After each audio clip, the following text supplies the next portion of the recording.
Hello, everyone. Today is November 30th, 2022. This is the Kubernetes Data Protection Working Group meeting. I think today's main topic is Ivan is going to give an update on CVT. And I know there are a few others, Prasad and Dave Carr, you also have some thoughts about this, so we can start talking about this. Ivan, do you have anything to share? Okay, so let me actually, I'll stop sharing. I'll make you host. Yeah, thanks, Xing. I think maybe like I know like Prasad, you did you put some time and effort into doing a prototype on the bitmap approach, right? Do you want to share the finding with the group? Any thoughts on that? Yeah, sure. Yeah, so I mostly built prototype around how we can create a bitmap of the response we get from EBS change block basically. And yeah, just hey Prasad, do you have anything, like any link to share? It'd be good. If you have anything to show on the screen rather than people just stare at this blank screen. I thought you have some POC, right? I'll make you co-host. You can share something. People can take a look. Or you can also put that link in the agenda doc. Sure, just give me a moment.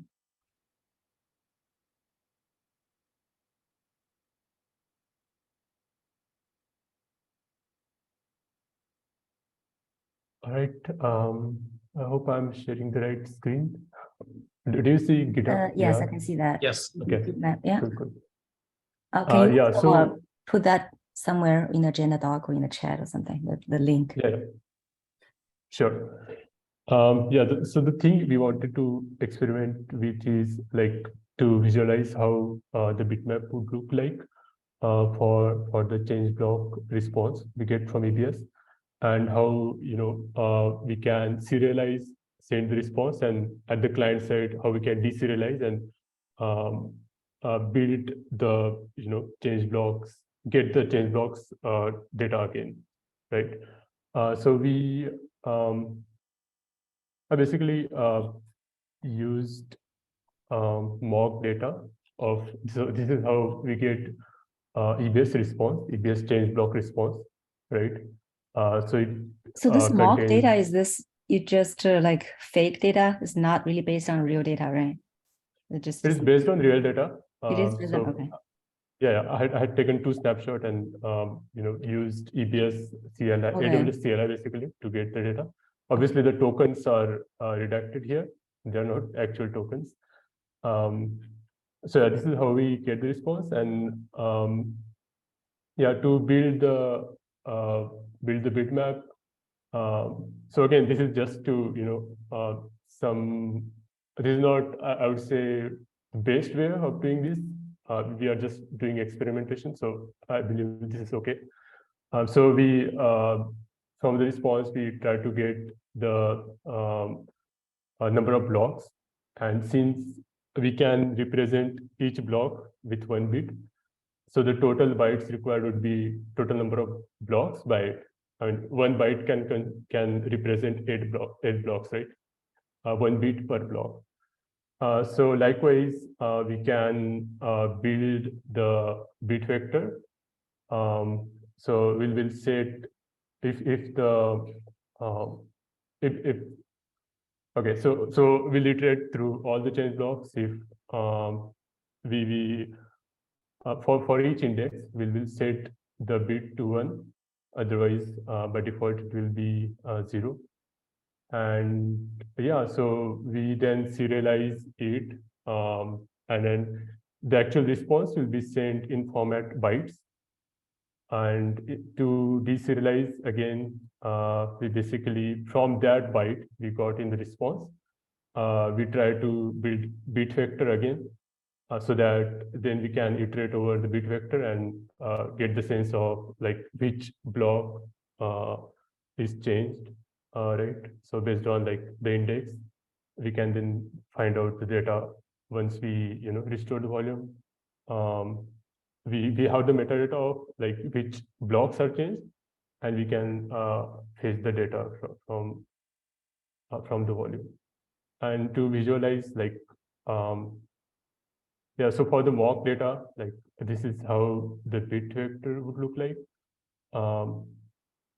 X represents if the block is changed, and 0 like the blocks which are unchanged. Oops.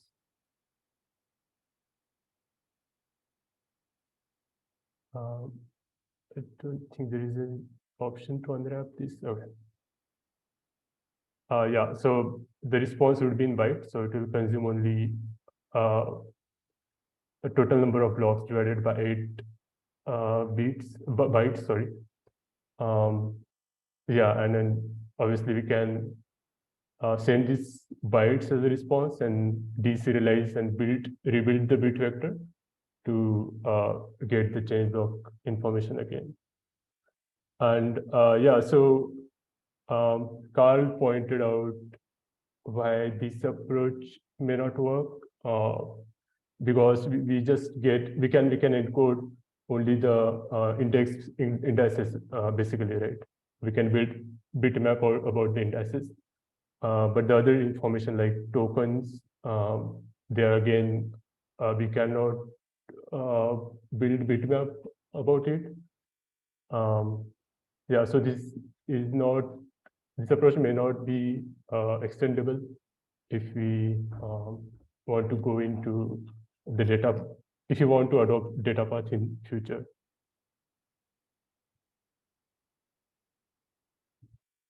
Carl, would you like to add anything? No, that's essentially correct. I mean, if someone's going to use this data to use a vendor's API, then we're missing information. Yeah. Yeah, that's all I think I had to present. In any question?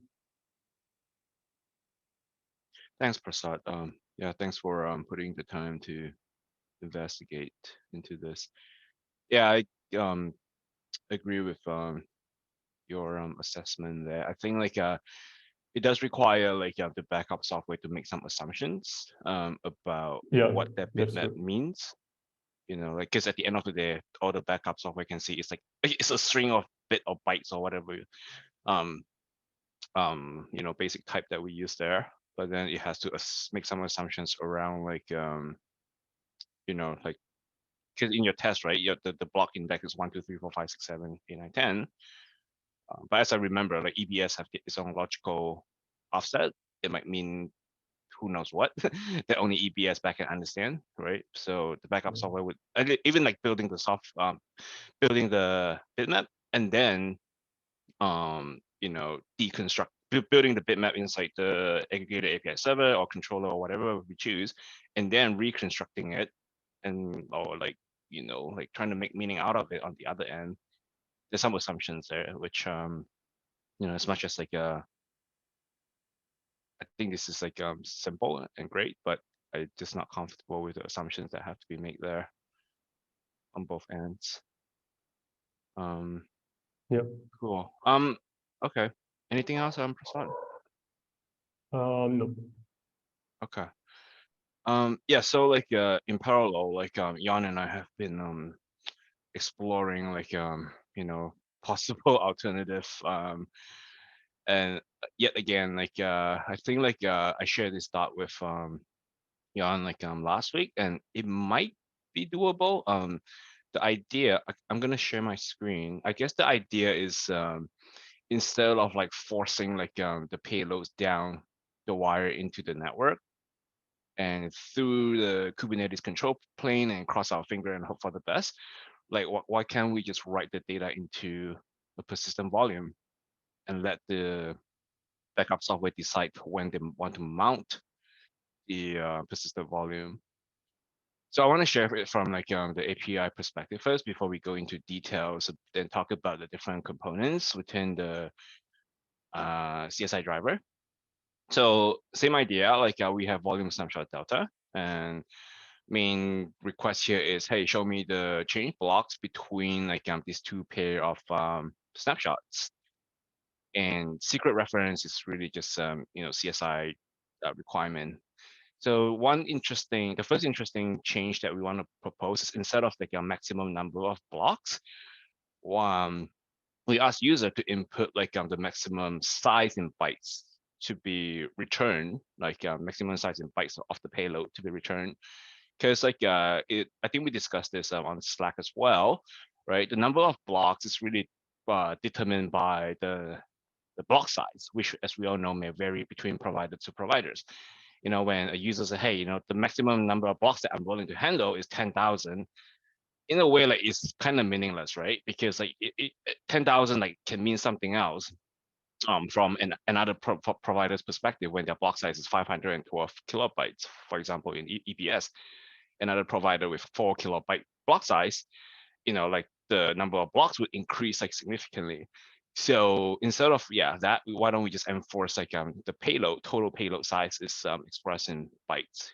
Anything more than that, like we would just not want to receive it or not want to return it to the backup software.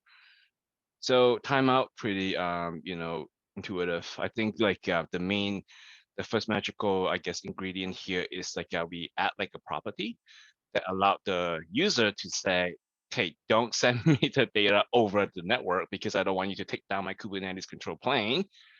But instead, write it to this PVC. Provision this PVC, use volume populator to inject or write all the data into the underlying volume.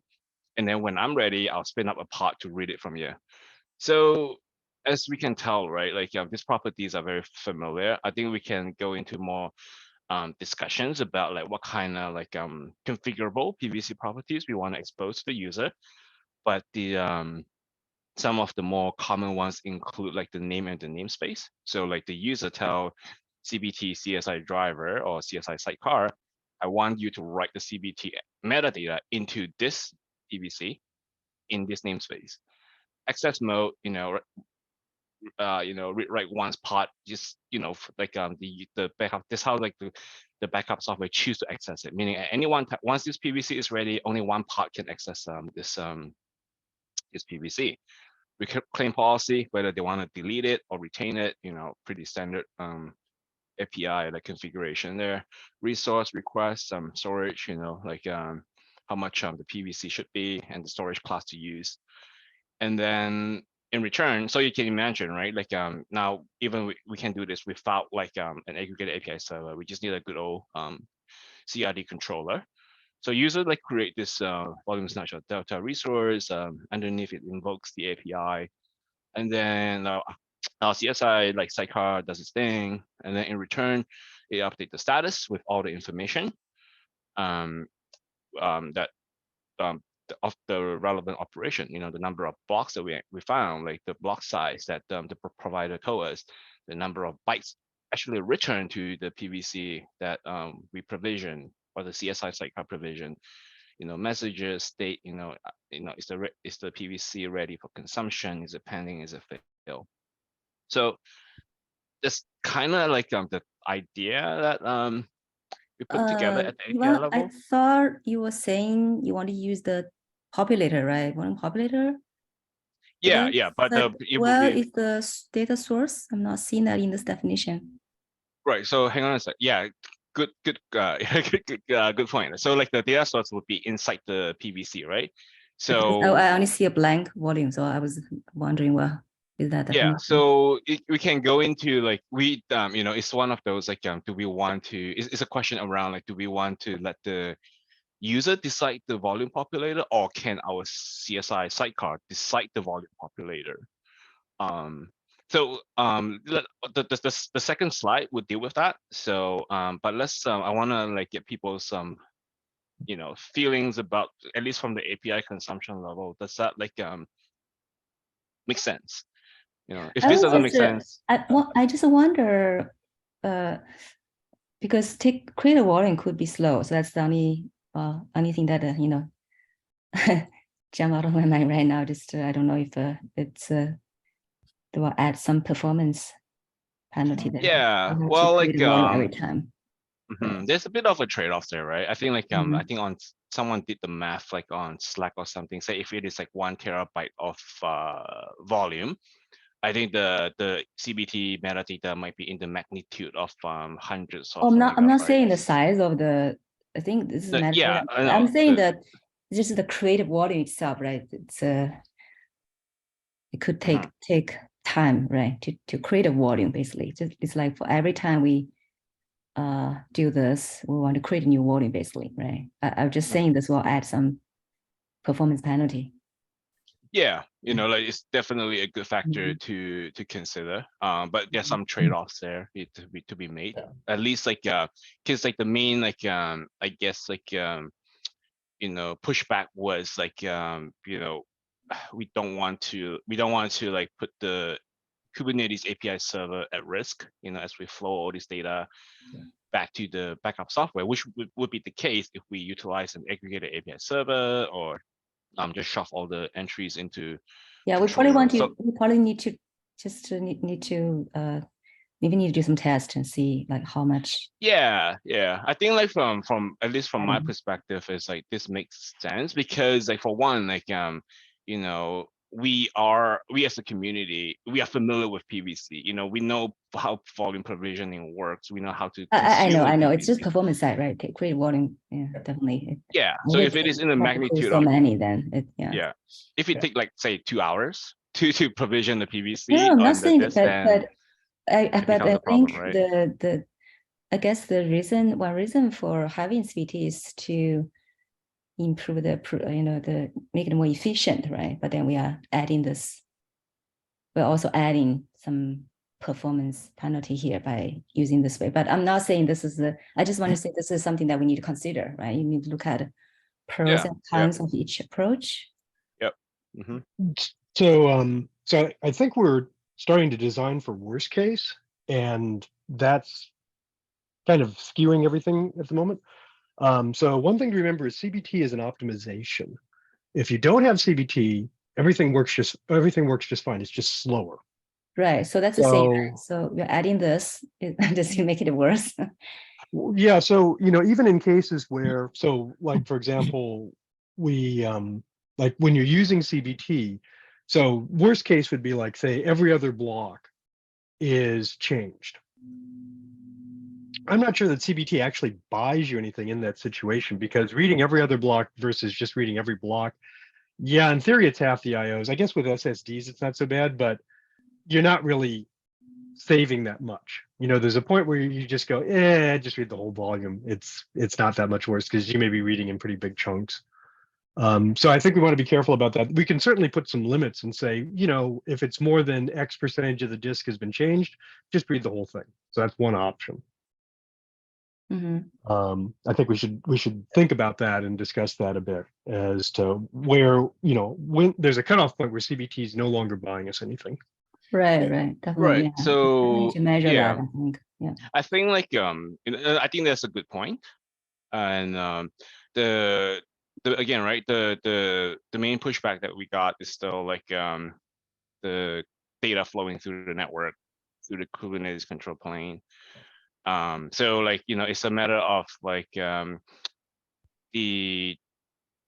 it sounds like like there will be some. So if we go down the path of like trying to optimize things, and there will be some, then we have to be explicit about like the supported case and the non-supported case, I think, right? No, because you simply come back and you say, for example, everything changed, right? That's one option. You return an extent that says everything changed, and then the backup software just deals with it like that. So yeah, like, and then a lot of that, like, so that again, that is like the worst case scenario where everything changed. No. The worst case scenario is every other thing changed, because if everything changed and you're doing extent based, that's one extent from 0 to whatever the last block is. So so in light of that, in one way, shape, or Everything form, change, you just do a full backup, right? You still need to do increment. There's no need. No, but that tells you should do a full backup, right? Because there's going to be plenty of times when you do need to do a full backup. Yeah. And you don't know. I mean, when you come in and you ask for incremental changes, it's completely valid that everything changed. Mhm. So how would we? So regardless, like how would we still like send the data back to the user? That's not what I'm trying to solve though. What I'm trying to say though is that we want to be solving in such a way that we get a boost most of the time. If we are doing things that give us a boost only 10% of the time, but we've designed for like the worst case, but because we've designed for the worst case, we're not really winning. Does that make sense? So yeah, in a good case scenario, like I feel like this proposed solution will still work. Well, it would work, but my best case scenario is one block on the disk changed. Right. And then So, like either, so so I think like, reading one block should be quick. mhm. But So, if I have and to then, go through the overhead of, you've got to create the volume, populate the volume, attach the volume in order to find out the one block changed. So you're paying a lot of overhead for the best case. is it a lot though? Yeah. I mean, I'd say, allocating a volume can be seconds to minutes, depending on the storage system. Hmm. I guess like, this is all overhead, right? I mean, we have to take it into consideration as a factor of the overall data transfer for the backup. So it's a bit murky at this point how we evaluate it. But I agree with Dave, that we should observe and make comments about worst case. But again, it's targeted towards the average case. Maybe there can be some, the API spec, there can be some thresholds about, what percentage of the disk change triggers the, backup everything, right? Mhm. Things like that. Those could be optimizations. But I do have, if we're finished with that topic, though, I have a totally separate question for you, Ivan, on the format of this disk. Yeah, go for it. Is this a block mode disk? Is the data in binary written raw, or is this a file system based PVC and you have some files? I mean, some little bit more expounding on the format of what you're going to have down there and where those data structures come from. Yeah, I think like, yeah, for the for the like first step, like it's just really like text, like we're expecting like just text payload. So just write it to like a file system PVC. Now of course there's nothing stopping us from like provisioning a block PVC, right? Again, it's just a matter of like the specification within the PVC But that's template. not supported by everybody, right? If you say you want to provision a raw block, you mean that's what you mean? Yeah, well, like and then like it would be up to the backup software to decide how they want to consume it, right? Do they want to consume a file system PVC or block PVC? Yeah, right? well, the storage class name is in the input, right? So it has to be something which is supported by that storage class. Mhm. So from like the CSI like driver perspective, I think would you agree that it is like it should be a user configurable property at the API level? I Well, don't those know. are pretty different code paths, right? Because Yes. you'd have to like, getting the file system is one thing, but then you're going to have completely different code to write to a file, up to a point than Yeah. you are writing to the raw device and reading from it. Also, don't forget about the possibility of having Windows worker nodes. Yeah. So that Yeah. was something that's being There's done, that. and then There's another problem which I'm seeing, which I think is a killer, and that is from a consuming backup application perspective. Let's say this CBT PVC, right, is dynamically allocated. It's to be dynamically allocated, correct? Because obviously something can't be looking at it while we're doing it. So that this is then forcing the backup application to launch another pod to attach this PVC, right, so that it can be read. So you're forcing behavioral change on a backup application. Whereas Like, before you're just using APIs, now they have to spin off another pod, which itself takes time. Besides the the dynamic allocation, all these things. So yeah, there's a lot of overhead, and maybe we could just classify what the overhead is, and then we can understand it better. I'm not saying it's a wrong solution, but there is an overhead. so those are good points, right? So like and like whether it is file system or code, or so two things there, right? The file system versus block, and like hopefully like because like with the volume populator like API, there's nothing stopping us from having like different kind of volume populators to have to handle like different types of populations of different volume types.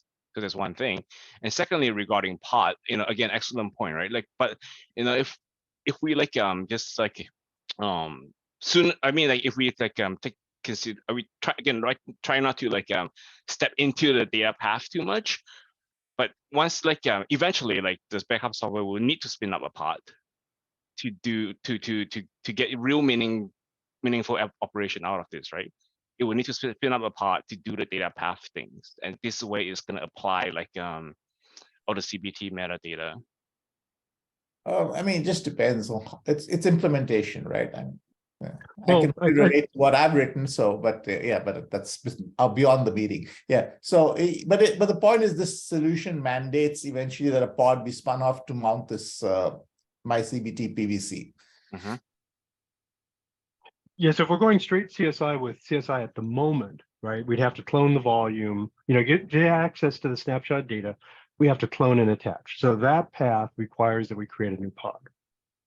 And Is there's that also this fair? new volume populator. Who is writing this in the So design event? yeah, I think like so what we want to propose like for the first step is like the container, the sidecar container is both like a controller as well as like a volume populator. So like the controller will respond to like the volume snapshot delta request, and then as the CBT payload flows back in, like it would like the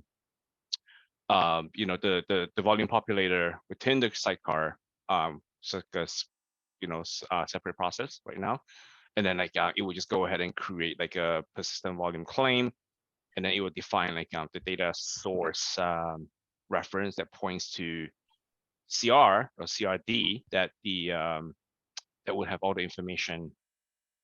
Basically, we need to define this new CRD as well, right? We need a new CRD. Yeah. We At have least not that's defined yet, right? So of course, like this CR doesn't have to be it's not something that the backup software needs to be aware of. So like it would be like created by the PVC as well as the change block output, however we want to name it, would be something that the sidecar So you're saying this will be like a with. common one, going to be one of the common. Yeah. I mean, like the good thing about like with a volume populator is, I mean, it's like still like the same underneath, like it's like at least for alpha, it's still like the same code around like we need to write it into like some sort of ephemeral storage. The volume populator needs to be responsible for that. Volume populator but is beta actually. It's beta. Volume populator is beta. Oh, it's beta. Okay. So, but like at least like with it behind. No, this like, one should be alpha. Yeah, this is new, right? You are talking about CBT, then that should be alpha. This is brand new. Oh, sorry. Yeah, sorry. I was looking. So yeah, I think like we by putting it behind an API, like there is opportunity to implement different kind of volume populators in the future. So but I think what like kind of volume populator you need, I guess, if there is a common one. I'm not getting the point. Why do we need different ones if you? Well, like going back to like that concerns around like what if there is different code path around like this is whether this is a file system or a block storage or stock block PVC that's provisioned, but at least like so yeah.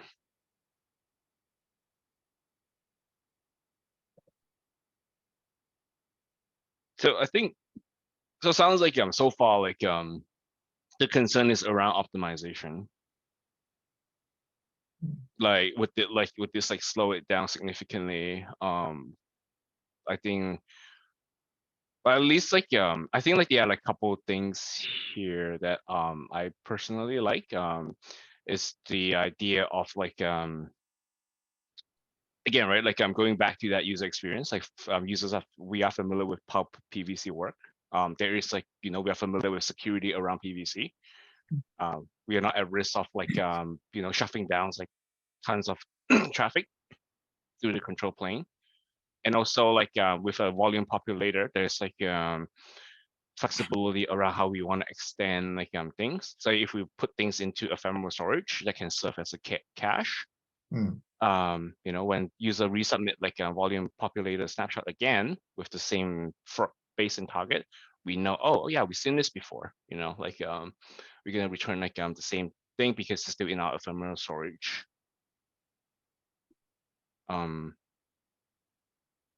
So yeah. Okay. And as Dave pointed out, you know, something that's going to read the snapshot is still going to have to mount the snapshot, right? And might as well mount this ephemeral volume with your CBT data at the same time. Yeah. Well, actually, I was going to continue on and say that's the current case, but eventually we want to be able to read the data over the network. Well, yes, we'd love to, because some platforms support that. Yeah. Yeah. But that's an out of band. I mean, beyond Kubernetes, beyond the current API scope. That's a vendor API. Yeah, there's outside of CSI, right? So Yeah. I Right, think but like we've talked about adding a data path Yeah, if we were to for add a this, data path, then yes. and if we go down this path, then we do have the volume. You know, it's like even if we add the data path for moving data across the network, we've still got a volume in the path. Correct. Yeah, I mean, adding data path would be great. I guess. So yeah, I think like Whatever. the data path so far, like definitely like you know, we talk about this multiple times, right? The different implementation of data path. So far, like the more I feel like the common generic one is the one that is detailed in the data protection white paper, where we have some sort of data mover path, a pot that do some mounting of the PVC of the restore PVC. Yes, see that has a lot of that works in a generic case, which is good. The bad thing is that depending on the storage system behind it, there's huge amounts of overhead. So if you go to say vSphere, then that means that it actually copies every block before it even out of the snapshot into a new volume, before you can even get access to the data. So at that point, you've already blown out, you know, all of your, you know, advantages for CBT and everything else. You've doubled the amount of IOs. So, you know, How does it double the IO? Because you had to copy all of the blocks first. So the storage system copies all the blocks first, then you copy the blocks a second time to get into the backup system. So yeah, I think like this approach doesn't stop that the out of band data path that you folks want to do, right? Well, it doesn't add anything for it though, because we can't use. So if we use this, then you know we're basically not gaining much. So I think what we'd like to look towards is eventually having a network data path that is common, that sits on top of a bunch of different network data paths, but brings them together into a common protocol. So for the sake of discussion, like instead of like provisioning like the PVC being like a disk in the cloud or volume in the cloud, like would it help if you folks like just provision an ephemeral one? Like it would just be local on the node, right? Yeah, I mean it's an option. So let's just keep things on the table, but just so I think Sukarna and I think are looking at hey, how do we stop mounting volumes in order to extract data from them? And that's a couple more turns of the wheel, because without the CBT it doesn't make a whole lot of sense and it's a lot of work, but I don't want to like lock things off. So just to put it as something that would be a wish list item. Yeah, I mean, right. Ultimately, that would be the ideal solution, where we have a data path included along with this metadata. So one question. So sorry, I missed that part. So what was the concern around how much traffic is okay for the for using the aggregate API server? It's not. It's a combination of how much traffic and how much request and response have to happen. Again, right? So as you can imagine, this is going to be cluster dependent, right? Like if like if a user have a super buff like cluster control plane, then they may have some higher threshold. But the but if like they are sort of like in some sort of confined, restricted resource environment, then because if you imagine, so even using EBS Direct as an example, I think it limits you to like maybe is a couple thousand of blocks. And then the backup software would be like, okay, now give me more, give me more, give me more, because we're No, not like, done so yet. what we were discussing, and that was brought up earlier, right? So say if more than 10% or 20% of it is changed, it will say, okay, back up the whole volume. Would that address the concern that of overwhelming the?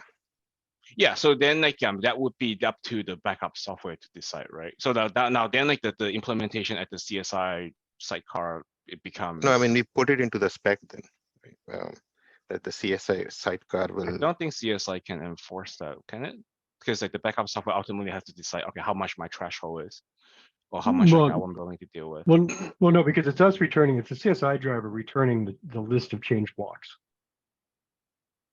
And so we could set a threshold in the CSI driver that says, we're not going to return more than X amount of data. If it's more than that, we simply return a single extent that says everything. That's one option. CSI driver is written by every vendor, right? We don't have a way. Yeah, but it's in this, but we can spec, here's how much you're allowed to return. Well, there is no way to enforce the spec. Yeah, like I mean, the most break is things just really all the just a time. spec. It's like a doc. Right. So the most of unless if we have something like a sidecar or something, some common controller, if we can set some hard limit, a common controller, a common sidecar, if we can set a limit there, then that's the only way to guarantee, everybody. Well, but yeah, still, but people can still fork it. They can still. I mean, this isn't a security issue though. This is this is a system performance issue. And if someone breaks it, I mean, people can break things all the time, and there's plenty of ways to break the system. And the way you deal with it is you say, don't break it. API reviewer do not agree that, right?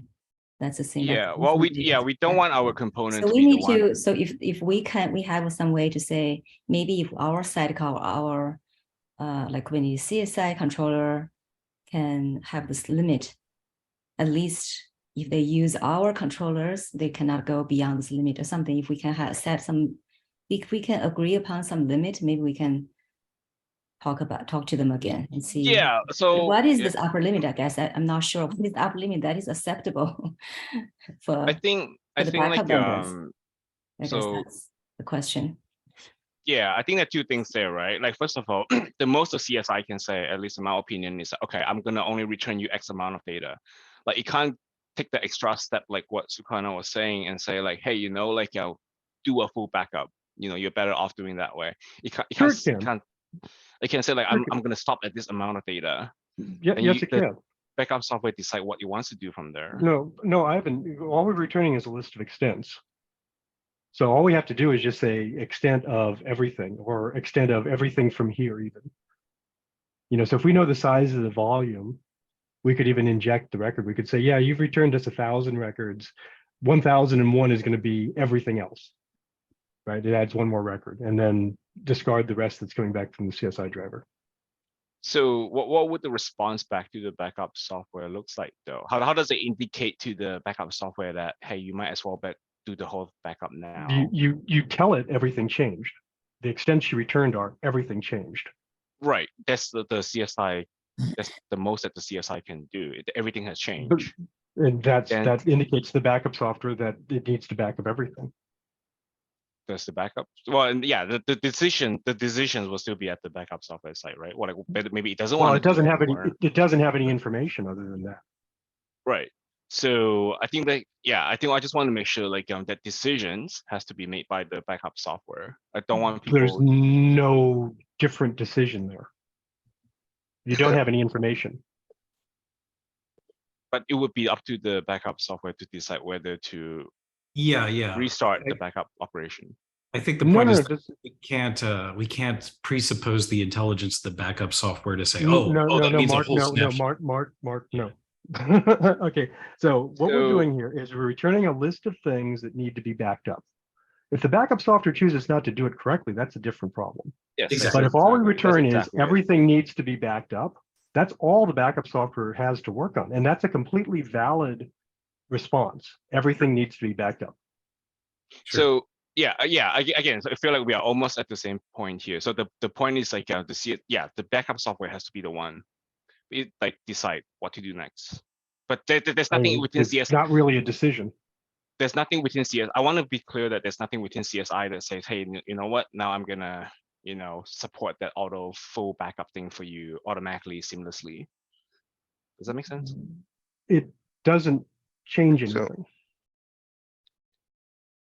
So I haven't like basically the CSI driver is saying all blocks have changed, right? Instead of sending a full block list, it is just sending one Yeah. extent or So a flag, whatever, right? We indicate yeah.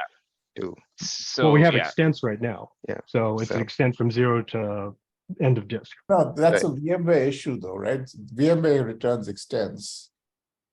But our API here is giving change blocks. So that means we'd have to map the extents set of I thought it was blocks. giving extents. I Oh, thought the Yeah, original one was giving extents. okay. I'm not Well, really sure what extent looks like. We can clarify that, but yeah, because I thought we were returning block data over here. But I mean, block Yeah. metadata here. I mean, yeah. Yeah, I Yeah, mean, that's blocks are right. really inefficient. That's why we wound up with like a Exactly. Extents are bitmap more even, but efficient. extents are relatively easy to collapse. So yeah, I'm not exactly sure what extent looks like. If you folks have a link, or The maybe drop. range. It's just So a yeah, it's like starting from here, starting from block X to block Y, these changed. block X plus so many bytes, so some address. The offset and the number of bytes. Yeah. So okay, so yeah, so I think what was your question earlier, Sukana? No, so yeah, like what it I was was asking was, so this discussion started because of the concern with the amount of traffic flowing through the control plane. But if we put some upper cap on that traffic, would that be an acceptable solution? yes. So going Assuming- back to so yeah, I guess like what this aligns with what Xing was asking earlier. I think like is I kind of floated this comment around in Slack as well. I think for maybe it makes sense to say, hey, for alpha, we'll I don't know, like support maybe up to 10 terabytes of volumes or something like that, some sort of arbitrary threshold like for alpha, just to see like how user use it, to get a sense of like when the rubber meets the road, what it really looks like. So, and then I guess to kind of to your point, like say if from a design and architecture perspective, say if we go in and say, hey, you know what, like we did our math, like we're gonna only support like maybe up to 10 terabytes of volumes, which equates to a couple megabytes of metadata, or worst case scenario, 1 gigabyte of metadata. The other factor there, and fortunately or unfortunately, depending on how we look at it, is like a lot of it depends on block size, right? So if you say like 1 gig of metadata, if the block size vary from provider to provider, then you're gonna have different like pagination behavior, different request response pairs. Even if you try to stream it, a lot of it will still be like there's still a lot be under. There will still be like network bandwidth consumption. So overhead. Going back to what we're talking about. And You're saying like so, CSI driver itself would not know how much has changed until it actually goes and fetches all this list of blocks, and then yeah, well, that was finds the out. first part, right? The second part also the return path back to the user through the Kubernetes API server, and then it'd be like, okay, like so the block size, right? It can be I don't know off the top of my head what the math is going to be. 1 gig of metadata, it can be 5,000 blocks, it can be 10,000 blocks, depending on the block size. And all of these have like implication on how many requests and response going to flow through the Kubernetes control plane, which again is the main concern of the. I don't think the architecture cares about how we implement it at the end of the day, as long as we can take it out of sight of the control plane, because also we don't want our component to be the one that's responsible for taking down people's server, right? So you've got two options there. One is I'm not really convinced that block size needs to change between vendors, because this is not the block size of the storage. It's the block size that we're giving changes in. So there's that part. And then the other part is that, if you define it as here's a maximum amount of data to be returned before you stop doing it, then the block size also doesn't really matter because the vendor should be, only returning X amount of data. So, okay. Yeah, I think the block size is an interesting one. Like, I don't have enough like sample. Like, I just know like EBS like 512 kilobytes at the CBT level, not at the EBS level. I don't know. I think like others might be different. Because like, there's no point of telling EBS direct that, hey, give me like a data and block size of like 4 kilobytes, because it doesn't even take like a block size as an input parameter, right? It's predetermined by the EBS. It can't do that, but you can easily convert, as long as things come back in order, it's really easy to convert block size on the fly. Yeah, and then that's again, that's like on the user side, right? That's now the user to decide how they want. No, in the CSI driver even. So if I want to convert, say, from 512K blocks to 1 megabyte blocks, it's pretty easy. I can aggregate them together. Or vice versa. If I want to say, oh, I'm going to return them in 4K blocks and I get a 512K block back, you just return, whatever, 1,000 1024 4K blocks. Yeah, a little difficult processing that. I agree, Dave, but a little difficult processing that when there are per block tokens involved, because for the missing holes where you have to consolidate, there are some additional calls the implementation would have to make. I feel, that's true. Yeah. Though like EBS returns extents, not blocks. So yeah, regardless of block size, for example, yeah. Yeah. I think we just want like, again, generic enough to cover the 80-90%, not a specific like provider spec here. Yeah. I feel like also like again, right, just for the sake of discussion, like we feel like you're taking on a lot more like complex logic than I just want to provision a volume and write it in there. At least right now that's my way of thinking. That's a lot of logic, I write it Ivan. in. That's a lot of logic. I mean, converting blocks and building bitmaps and stuff is not that hard. No. Yeah. But the handling around like, okay, I'm gonna stop this, I'm gonna like continue, or I'm gonna stop this, I'm gonna convert the block size, I'm gonna let's take a step back and ask ourselves why we're doing this. Okay. I mean, why are we doing all this? It's because someone wants to do an efficient backup, correct? So today, if I'm doing an efficient backup, I'm most likely using the vendor APIs out of band, right? If I'm new to the scene and I get this, right, I want to just inherit efficient backup without investing a lot of time and logic into trying to understand the low-level infrastructure and say, Kubernetes, feed me, right? That's the goal. So I don't know whether it makes very much sense without looking at a holistic solution.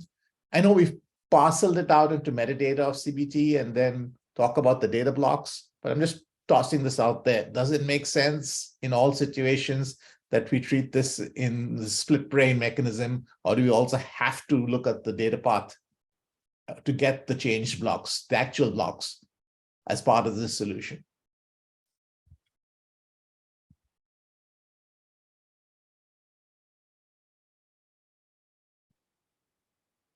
I think it's a fair point, Carl. I think that the reason we probably went down this, bit by bit path is just that it is incremental, and getting the data path for the actual data. I mean, that is a large amount of stuff to move, and we wind up in a bunch of issues there. So it's probably, that's why it hasn't really been on the table, but maybe it does need to be. But we are working on adding this into CSS spec, where CSS spec is only for control path. It's not for data path. So I think we need to address this first. I think we can add too much new things in there. So Xing, how do you feel about this? Okay. Well, my biggest concern just still, I feel this is adding some performance penalty, which we are trying to be more efficient by using CBT, right, to have some performance gain. So I feel like this might be offsetting that. So yeah, and the performance penalty, Xing, it's actually small relative to the whole process. But if you just treat it in isolation, it can magnify. The impact is the overhead is magnified. That's what's worrisome. So you are okay with this boarding populator approach? I don't totally understand it, but I'm okay if I have to consider the data block movement, because ultimately, if I'm actually going to This be is not reading the data. This is not data block movement. This is still just exactly, actual this is path. metadata. But Yeah. if I'm looking at it from a holistic perspective as a backup vendor, Yeah. I'm not just going to look at the metadata. I don't care about the metadata. I ultimately use it as a tool to get to the data. So Right. what's the overhead of this metadata over the entire data transfer? That is how I would measure it, right? But if we don't bring the data blocks in the picture, what are we measuring against? How are we Oh, I see what you're saying. Is that we are not giving a really weight to this? Yeah. Yeah, I mean, I agree with that, right? Like at the end of the day, yeah, without we don't want to implement anything on the data path, but without thinking about how the user consume this, like if there's no feasible way, or at least there's no optimized way So in the grand scheme of things. We definitely have to describe like how the people will be using this after retrieving this, how do they do the data part, right? But I'm just saying, but we will not be providing common API for the data paths yet. Exactly. The CSI does not really, yeah. not really for that. So it could be like everything flows through the network, including metadata plus the data blocks, or everything just got put into a PVC, the metadata and the data block eventually from a backup software perspective. Yeah. So in the grand scheme of things, what is the total like overhead there? I think the other thing is also like if we want to talk about performance and optimization with network bandwidth, it isn't, right? It isn't like not without its overhead. It's just like maybe it's not less obvious until like Well, the thing is that everything, so what we wind up doing is we wind up moving the data over the network because that's how we get it out of that storage. So it's always going to be a network transfer at the end. Yeah. I mean, unless you maybe write to a local disk, but or a PVC or something. So the network is kind of baked in. Yeah, but there are many networks, right? I mean, for the device channel, if the vendor were to implement this with some spec, the vendor could use internal device dedicated networks to move data, as opposed to whatever we have for the inter-process communication and the Kubernetes side, right? That's true. But I mean, I think, especially on the CBT stuff, the amount of data relative to network bandwidth, modern network bandwidth, is trivial. Yes. That I agree with. And that was part of my worry, trying to measure this thing in isolation. So we only have 1 minute left. Okay, so how do we go from here? So now we have this new approach. Does it make sense to move forward with a POC, see how that works, or should we also come up with this like this? Can we come up with this upper limit and try to see if we can go back and talk to the API reviewers about this aggregated API? I think like well, at least personally, I would like to give this a shot to get some feedback from like people like Jeff and David Itzdale. I think one way or the other, something has to give. Like we can't optimize everything. So you want to do a POC with this? Maybe you can do a POC and then we can look at that next time. Yeah. And then to your question around like sorry, we need to come up with an upper limit. I need to join another meeting. So so why don't you why don't you maybe work on a POC? Let's talk about this in next meeting. Is that okay? Yep. So we can also chat on Slack as well. Okay. All right. Yeah, okay. Thank you, everyone. Bye. Thanks, everyone. Bye. Thank you.